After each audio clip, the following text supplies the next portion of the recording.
یہ بچہ کیا تمہاری مدد معاون کرے گا؟ تو میرے آقا نے فرمایا تم اس بچے کے 8 سالہ عمر اور نحیف جسم کو دیکھ رہے ہو، میں نظر نبوت سے اس کے اندر فاتح خیبر کا مجسمہ دیکھ رہا ہوں۔ سبحان اللہ۔ اور نبی پاک صلی اللہ علیہ وسلم نے اس وقت حضرت علی سے مخاطب ہو کے فرمایا تھا کہ بیٹھ جا، تو میرا بھائی اور میرا وارث ہے۔ اچھا، اب اس وقت مولا علی کا اعلان فرمانا اور اظہار فرمانا، یہ بعد میں جب انہوں نے سوچا، انہوں نے کہا کہ یہ کوئی عام واقعہ نہیں ہے، علی اگر ادھر چلے گئے ہیں تو ابو طالب بھی ادھر ہی ہیں، پھر علی کے جو باقی بھائی ہیں وہ بھی ان کے ساتھ ہوں گے، اور یہ بنو ہاشم قبیلہ ہے، یہ تو اب ہم سے کٹ گیا۔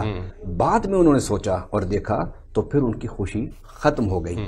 میں یہ بتانا چاہتا ہوں کہ پریکٹیکلی جد و جہد وہ تو ہوتی ہے کسی چیز کی اشاعت کے لیے، کوئی پلاننگ کرنا، کوئی بیان دینا، کوئی خطاب کرنا، لوگوں کو موٹیویٹ کرنا، یہ تو ہے، لیکن مولا علی کرم اللہ تعالی وجہ الکریم کا اس ایٹماسفیئر میں اپنے ایمان کا اظہار کرنا، یہ بے شمار سرداروں کے لیے اور غلام خاندانوں کے لیے، غلام افراد کے لیے ایک جرت، ایک موٹیویشن، ایک توجہ کا باعث بنا۔ یعنی مولا علی کرم اللہ تعالی وجہ الکریم کے اس اعلان کے بعد حضرت ابو طالب رضی اللہ تعالی عنہ انہوں نے بھی اس فیصلے کو پسند فرمایا، حالانکہ اس وقت تک مولا علی نے اپنے والد کے سامنے اس کا اظہار نہیں کیا تھا، لیکن اس اعلان پر ان کا خوش ہونا، یہ بھی ان سرداران مکہ کا جو ماحول تھا، کفار کا جو ماحول تھا، اس میں ایک موٹیویشن تھی۔ اس سرداران مکہ نے جب سیدنا ابو طالب کے چہرے پر مسکراہٹ دیکھی، خوشی دیکھی،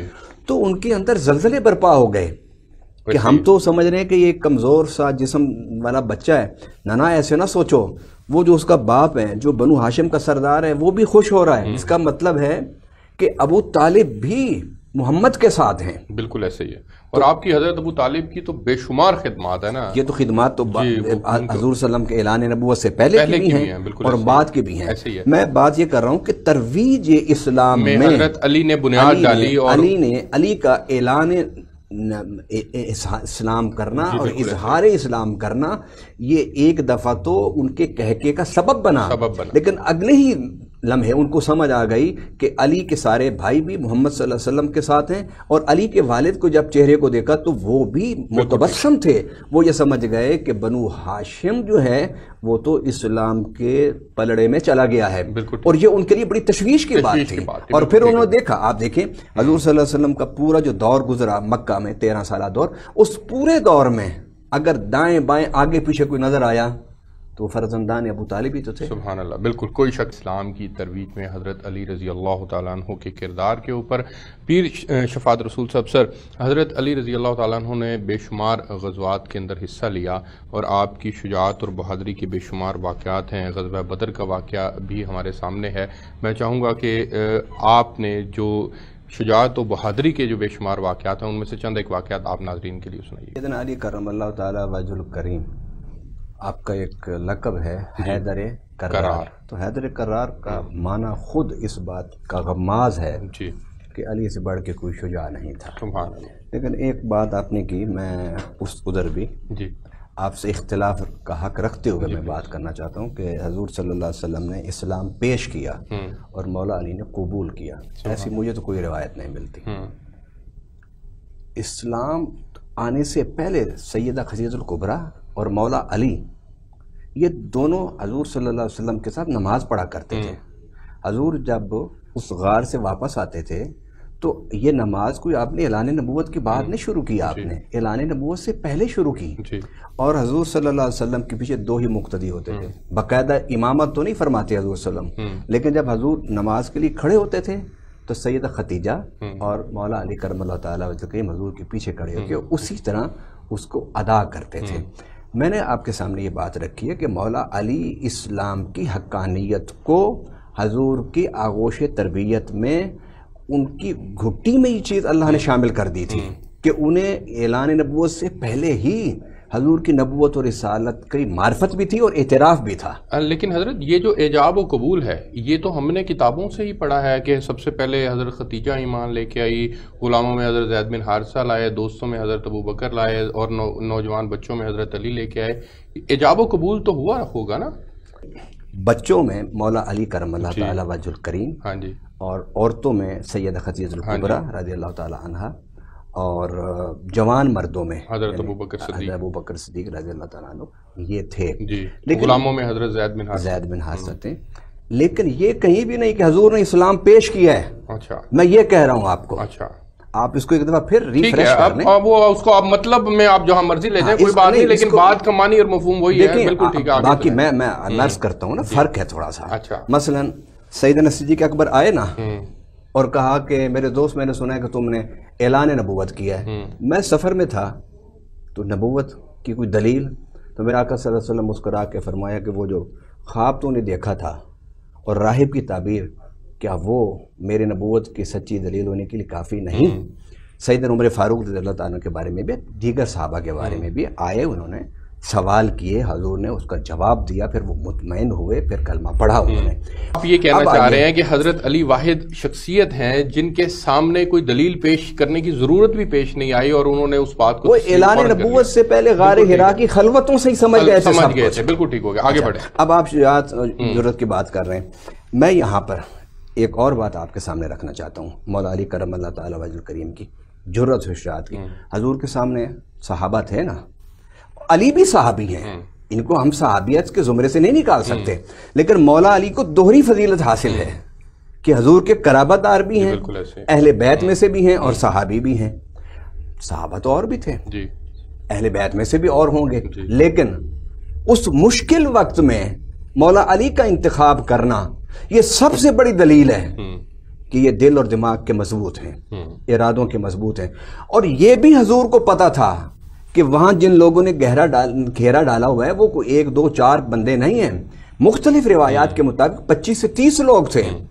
میرے آقا سمجھتے تھے کہ علی اتنا بہادر ہے، اتنا مضبوط ہے، اتنا جری ہے۔ ایک تو یہ نا کہ میں کہوں کہ مولا علی نے یہ کارنامے دکھائے، ایک یہ کہ حضور صلی اللہ علیہ وسلم کا یہ فیصلہ بتاتا ہے کہ مولا علی سے بڑھ کے کوئی جری اور جرأت مند کوئی نہیں، کہ جو اکیلا 30 لوگوں سے 35 لوگوں سے 40 لوگوں سے مقابلہ کر سکتا ہے۔ جا کے سو گئے وہاں جا کے اور بڑے سکون سے سوئے۔ آپ نے بات کی، میں آپ کی بات کو مکمل کرنا چاہتا ہوں۔ لوگوں نے پوچھا کہ علی تم تو تلواروں کے پہرے میں کیسے سکون کی نیند سو گئے؟ ان کا جتنا مزہ مجھے اس رات آیا کبھی نہیں آیا۔ انہوں نے کہا کیوں؟ انہوں نے کہا کہ حضور نے فرمایا تھا تو مانتے تھے کہ مجھے مدینے آ کے ملنا، یہ پوری حدیث ہے۔ سبحان اللہ۔ تو فرمایا کہ جب آقا کی زبان سے نکل گیا، میں نے کہا اب تو یہ 40-45 تلواریں تو میرا کیا بگاڑیں گی؟ کائنات کی کوئی بھی جابر میرا کچھ نہیں بگاڑ سکتا۔ اور پھر حضرت غزوہ بدر کی طرف بھی تو دیکھیں نا، جب نبی پاک صلی اللہ علیہ وسلم کفار کے بالکل جھرمٹ میں تھے اور اس وقت میں حضرت علی نے، وہ تو مولا علی کرم اللہ تعالیٰ وجہ الکریم نے جرأت و بہادری دکھائی۔ میں یہ بتا رہا ہوں کہ یہ حضور صلی اللہ علیہ وسلم کا فیصلہ اس بات کے غماز ہے کہ علی سے بڑا کوئی جرأت، کوئی جری، کوئی شجاعت، کوئی بہادر نہیں۔ پھر آپ دیکھ لیجئے، بدر کی بات تو آپ نے خود کر دی کہ آپ نے وہاں کیا، اور مولا علی کرم اللہ تعالیٰ وجہ الکریم کی یہ سیرت میں موجود ہے کہ حضور صلی اللہ علیہ وسلم کے ساتھ جتنے غزوات میں آپ گئے، آپ کبھی بھی دوسری صف میں نہیں لڑے، آپ صف اول میں ہوتے تھے۔ سبحان اللہ۔ اور میرے آقا صلی اللہ علیہ وسلم کی قرب میں جنگ کرتے تھے۔ سبحان اللہ۔ تو لوگ پوچھتے تھے کہ تم حضور کے قرب میں کھڑے ہو کے کیوں جنگ کرتے ہو؟ انہوں نے کہا کہ 2 ثواب لیتا ہوں میں، ایک ثواب تو جہاد کا، جنگ کا، تلوار چلانے کا، اور دوسرا اس لیے سے کہ میں حضور صلی اللہ علیہ وسلم کی حفاظت کا کام کروں گا۔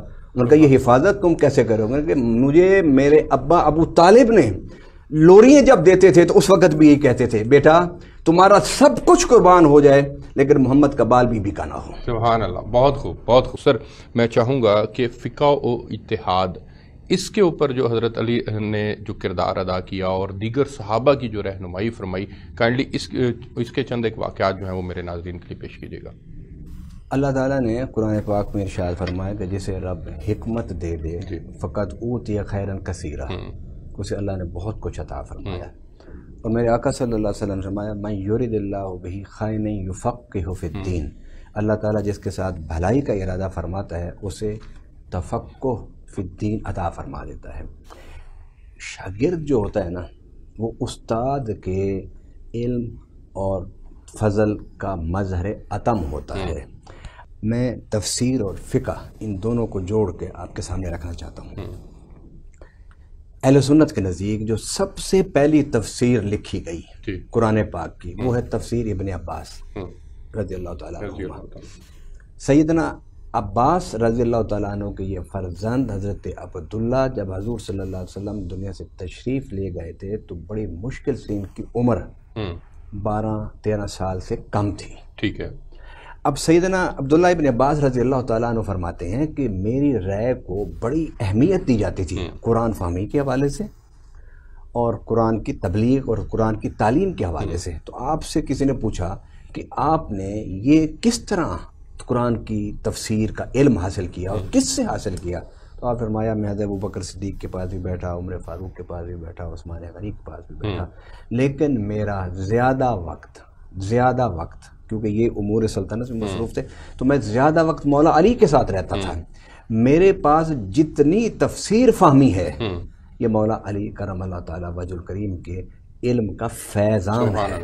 یعنی دنیا عالم میں, دنیا میں جو سب سے پہلی تفسیر جو ہمارے ہاتھوں میں آئی, تفسیر ابن عباس, وہ فیض ہے مولا علی کرم اللہ تعالیٰ وجہ الکریم کی تفسیر کا, ان کی تفسیر فہمی کا. اب آئیے فقہ کی بات. حضرت عبداللہ ابن عباس کی بات ہی میں آپ کے سامنے رکھ دیتا ہوں. ایک دعوت پر بیٹھے تھے جس میں حضرت ابو ہریرہ بھی تھے, اکابر صحابہ بھی تھے. تو جب وہ کھانا کھا کے فارغ ہوئے تو حضرت ابو ہریرہ نے کہا کہ پانی لے آؤ, میں نے وضو کرنا ہے. تو حضرت عبداللہ ابن عباس کو شاید علم تھا کہ جو وضو کر کے آئے ہیں, تو آپ نے فرمایا چچا آپ نے تو ابھی وضو کیا ہے, تو اب دوبارہ کیوں وضو کرنا چاہتے ہیں؟ انہوں نے فرمایا کہ میں نے گوشت کھایا ہے, اور حضور صلی اللہ علیہ وسلم نے فرمایا الوضوء مما مست النار, اس چیز سے وضو آپ پر لازم ہو جائے گا جس چیز کو آگ نے مس کیا اور آپ نے اسے کھا لیا یا استعمال کیا. تو حضرت عبداللہ ابن عباس رضی اللہ تعالیٰ عنہ نے سوال رکھ دیا. آپ فرمایا چچا اگر میں آپ کو گرم پانی لا کے دوں تو آپ کا وضو ہو جائے گا؟ تو گرم پانی کو بھی تو آگ نے مس کیا ہے نا, اس کو حرارت آگ نے بخشی ہے نا, اس کو گرمی آگ نے دی ہے نا. تو حضرت ابو ہریرہ رضی اللہ تعالیٰ عنہ نے جب یہ بات سنی تو آپ نے کیا فرمایا؟ فرمایا بھتیجے میں تمہارے سامنے حدیث رسول رکھتا ہوں اور تم میرے ساتھ حجت کرتے ہو. حجت کا معنی دلیل لاتے ہو میری بات پر, حدیث کے مقابلے میں دلیل لاتے ہو. تو حضرت عبداللہ ابن عباس نے عرض کی چچا جان, وہ چچا کہتے تھے, عمر میں بڑے تھے, چچا جان میں آپ کے ساتھ حجت دلیل نہیں لا رہا, مجھے صرف یہ بتائیے کہ آپ کا وضو ہو جائے گا یا نہیں؟ فرمایا وضو تو ہو جائے گا. تو اس کا مطلب ہے کہ گرم چیز جو آگ سے پکی ہوئی ہو وہ ناقض وضو نہیں ہے. جب ناقض وضو نہیں ہے تو آپ نے گوشت کھایا تو آپ کا وضو کیسے ٹوٹ گیا؟ فرمایا اس حدیث کے مطابق پھر آپ کا گرم پانی سے وضو ہونا ہی نہیں چاہیے. تو آپ نے فرمایا بیٹا پھر تم بتا دو. اللہ اکبر. حضرت ابو ہریرہ حافظ الحدیث تھے صحابہ کرام میں, آپ ایک بچے سے پوچھ رہے ہیں کہ اس حدیث کا مفہوم تم بتا دو. تو حضرت عبداللہ ابن عباس رضی اللہ تعالیٰ عنہما نے, یہ اہل بیت میں بھی تھے نا, یہ فیض تھا اہل بیت کا کہ بڑی بڑی الجھنوں میں, قرآن کی الجھنوں یا فقہ کی الجھنوں, آپ حل فرماتے تھے. مولا علی کا تو بڑا مقام ہے, میں ان کے شاگرد کی بات کر رہا ہوں. اچھا, انہوں نے کہا کہ وضو کے دو معنی ہوتے ہیں, ایک وضو کا معنی اصطلاحی ہے اور ایک وضو کا معنی لغوی ہے. تو اصطلاحی وضو تو وہ ہے جو ہم کرتے ہیں نماز پڑھنے سے پہلے, چہرہ دھوتے ہیں, ہاتھ دھوتے ہیں, پاؤں دھوتے ہیں, مسح کرتے ہیں, یہ ہو گیا. اور ایک وضو کا لغوی معنی ہے, اور وہ لغوی کا معنی ہے کلی کرنا. تو میرے آقا صلی اللہ علیہ وسلم کی مراد یہاں یہ تھی کہ اگر آپ کوئی آگ پکی چیز گوشت کھا لیتے ہو تو نماز پڑھنے سے پہلے کلی کر لیا کرو, تاکہ تمہارے دانتوں کے اندر پھنسے ہوئے ذرات تمہیں نماز میں مضطرب نہ کریں اور تمہاری توجہ اللہ سے نہ ہٹائیں. یہ مقصد تھا. تو سید ابو ہریرہ نے کیا فرمایا؟ فرمایا کہ صدقت یا ابن اخی, اے میرے بھائی کے بیٹے, تو نے بڑی سچی بات کی. سبحان اللہ, بہت خوب.